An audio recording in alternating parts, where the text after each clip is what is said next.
నీకు తెలియదు ఆయన మాట్లాడినట్టు. నీ కోసం, నీ పక్షంగా ఆయన మాట్లాడాల్సిన వాళ్ళతో మాట్లాడతాడు. ఆయన చేయాల్సిన విధంగా కార్యాలు చేస్తాడు. ఆయన ఏం కంగారు పడాల్సిన అవసరంలా, నువ్వేం గందరగోళం అవ్వాల్సిన అవసరంలా. ఎవరితో మాట్లాడితే నీకు మేలు కలిగిద్దో, ఎవరితో మాట్లాడితే కార్యాలు జరుగుతాయో మాట్లాడాల్సిన వాళ్లతో ఆయనే మాట్లాడతాడు.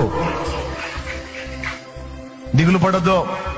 విశ్వాసము గలదానవై ఆయన సన్నిధిని ప్రేమించు. విశ్వాసము గలవాడవై ఆయన సన్నిధికి చేరి నీ బాధ, గోడు, వేదన అంతా చెప్పు చెప్పు చెప్పు.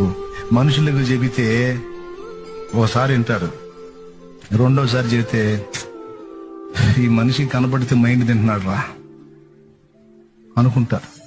10 మంది దగ్గరికి వెళ్ళి నీ బాధ 10 సార్లు 10 మందికి చెప్పుకునే కంటే ఆ 10 సార్లు ఒక్క దేవుడు నీ ప్రభు అయిన యేసు దగ్గరికి వెళ్ళి చెప్పుకోపో 10 సార్లు.